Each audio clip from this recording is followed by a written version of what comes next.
Assalamualaikum warahmatullahi wabarakatuh. Kami dari kelompok 5 akan mempresentasikan materi kami yang berjudul menganalisis industri dan para pesaing. Nah, sebelum kami mempresentasikannya, kami akan memperkenalkan anggota kelompok kami, yaitu Mega Purnama, Indana Zulfa, Muhammad Fikri, Hijrah Koengo, dan yang terakhir adalah Ermalinda. Jadi kita masuk ke pembahasan yang pertama, yaitu mengidentifikasi pesaing. Pesaing adalah perusahaan yang menghasilkan atau menjual barang atau jasa yang sama dengan produk yang kita tawarkan. Pesaing suatu perusahaan dapat dikategorikan pesaing yang kuat dan pesaing yang lemah, atau ada pesaing yang dekat yang memiliki produk yang sama atau produk yang mirip. Langkah-langkah yang perlu ditawarkan agar analisis pesaing tepat sasaran. Langkah yang pertama adalah identifikasi pesaing. Langkah ini perlu dilakukan agar dapat mengetahui secara utuh kondisi pesaing. Identifikasi pesaing meliputi: yang pertama, jenis produk yang ditawarkan. Dalam dunia bisnis yang harus dihadapi berbagai macam produk yang akan ditawarkan. Contohnya, dalam dunia perbankan ada dua jenis pesaing yang harus dihadapi, yaitu sesama bank, baik bank syariah maupun bank konvensional. Yang kedua, besaran market share pesaing. Bank harus mampu melihat besaran penguasaan pasar atau market share yang dilakukan oleh masing-masing pesaing. Market share yang harus diketahui adalah untuk masa sekarang dan masa yang akan datang, baik yang dikuasai oleh pesaing maupun peta persaingan secara keseluruhan. Yang ketiga, mengestimasi besarnya market share. Dengan mengestimasi besarnya market share, maka akan mampu dilihat peluang yang ada serta masalah yang mungkin muncul. Setiap peluang harus segera ditindaklanjuti dan berusaha menciptakan peluang-peluang baru yang sebesar-besarnya. Demikian dengan kemungkinan munculnya masalah baru, harus segera dilakukan langkah antisipasi. Yang keempat, identifikasi keunggulan dan kelemahan. Sebuah bisnis harus mampu mengidentifikasi keunggulan yang dimiliki oleh pesaing dalam bidang tertentu. Demikian juga dengan kelemahan yang mereka miliki. Misalnya, keunggulan pesaing adalah masalah keterjangkauan jaringan yang luas, namun kelemahannya adalah pelayanan yang kurang ramah. Selanjutnya, perusahaan melihat kemampuan khusus kemampuan manajemen, yaitu kemampuan pemimpin perusahaan dalam melaksanakan strategi-strategi tersebut. Kemudian, perusahaan membuat asumsi-asumsi untuk menganalisis kegiatan analisis pesaing ini menentukan posisi persaingan.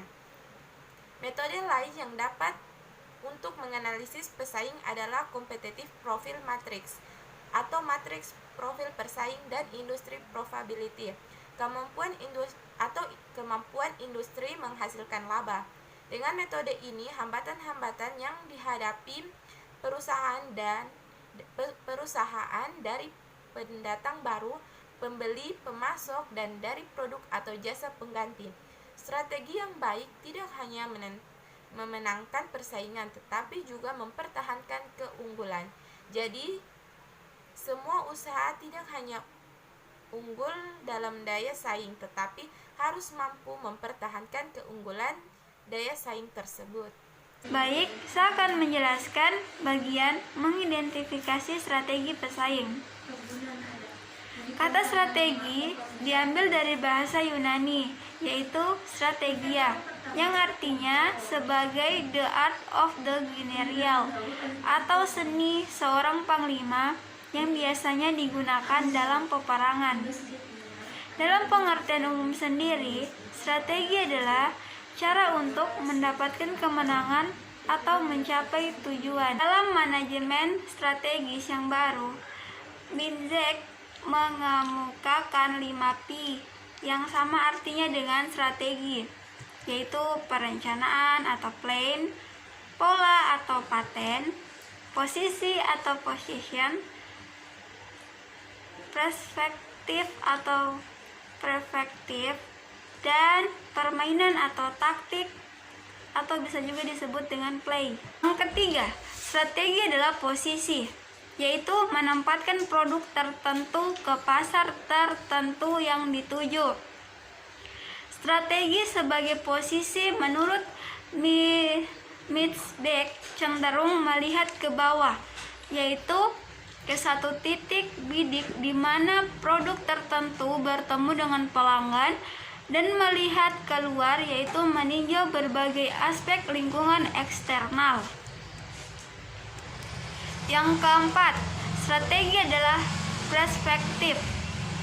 Jika dalam pi kedua dan pi ketiga cenderung melihat ke bawah dan keluar, maka sebaliknya, dalam perspektif cenderung melihat ke dalamnya, itu ke dalam organisasi.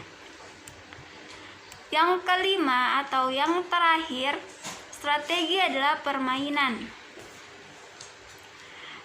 Menurutnya, strategi adalah suatu manuver tertentu untuk memperdaya lawan atau pesaing. Suatu merek, misalnya meluncurkan merek kedua agar posisinya tetap kukuh dan tidak tersentuh. Karena merek-merek pesaing akan sibuk berperang dalam melawan merek kedua tadi. Hal-hal yang harus diperlukan dalam bank di dalam menganalisis pesaing yaitu: yang pertama, mengenali pesaing. Yang kedua, memastikan tujuan pesaing. Yang ketiga, mengenali strategi pesaing. Yang keempat, menilai kekuatan dan kelemahan pesaing.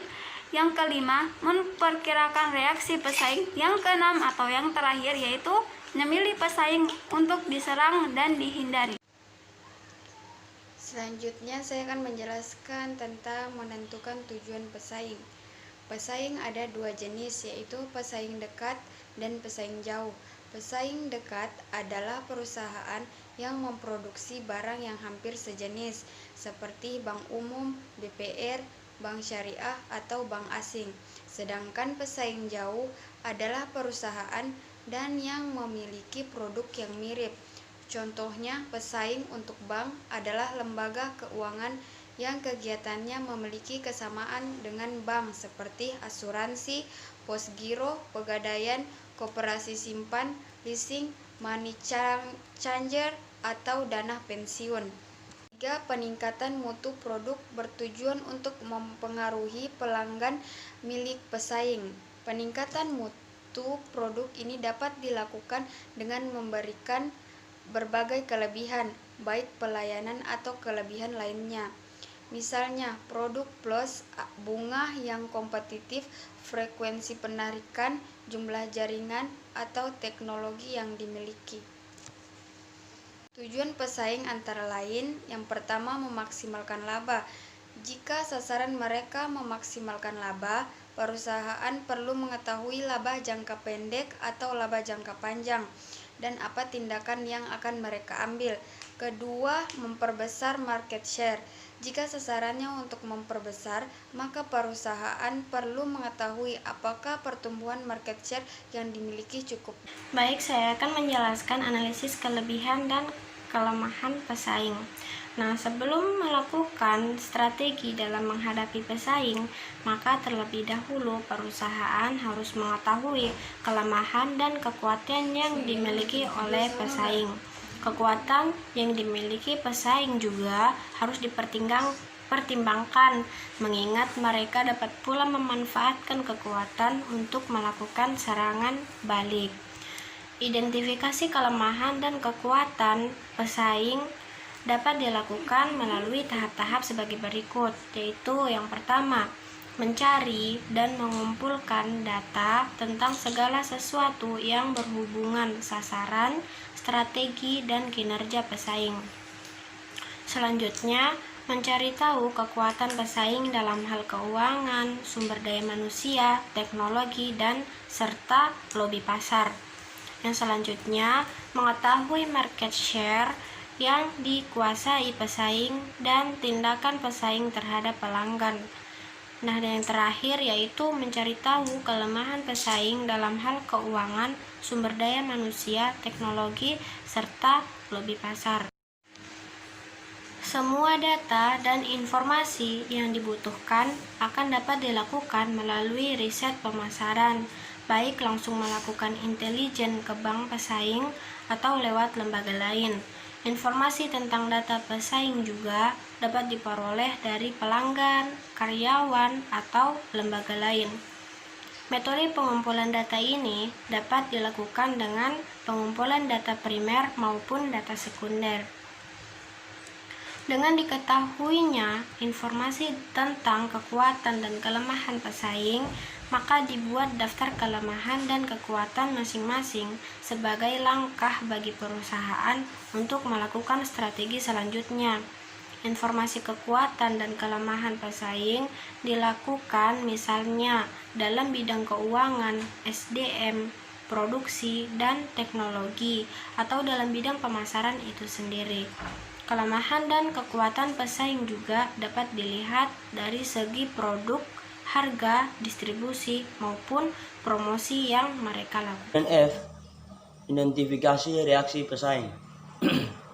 Setiap tindakan yang kita lakukan, baik sasaran maupun strategi, akan menjadi perhatian pesaing. Reaksi terhadap pesaing yang kita lakukan ditanggapi secara beragam oleh pesaing. Reaksi pesaing mulai dari langsung membalas atau diam, atau berusaha untuk mempelajari terlebih dahulu. Bagi bank yang kuat biasanya langsung menyerang balik. Oleh karena itu, kita juga harus mempertimbangkan reaksi pesaing terhadap tindakan yang kita lakukan.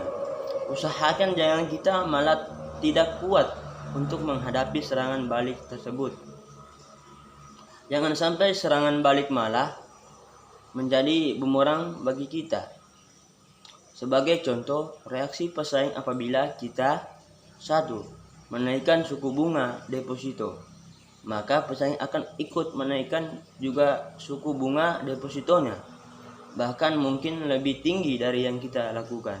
2. Memberikan hadiah kepada nasabah, maka pesaing juga memberi hadiah dengan nilai yang lebih tinggi pula. 3. Membebaskan biaya-biaya seperti biaya administrasi, transfer dana, sudah pasti akan diikuti pesaing yang jumlah yang lebih murah. 4. Menurunkan biaya iuran atau sewa, juga pasti akan diikuti pesaing dengan nilai yang lebih murah pula. Dalam praktiknya, kita juga harus pandai melakukan penyerangan dalam rangka menghindari untuk sementara waktu pesaing yang kita anggap kuat. Seperti dikatakan sebelumnya, bahwa pesaing yang kuat akan segera membalas jika diserang. Oleh karena itu, kekuatan kita sebelum melakukan serangan, serta ukur kekuatan dan kelemahan yang dimiliki oleh pesaing. Demikianlah presentasi dari kami. Lebih dan kurangnya kami mohon maaf, karena sesungguhnya kesempurnaan hanyalah milik Allah Subhanahu wa Ta'ala. Assalamualaikum warahmatullahi wabarakatuh.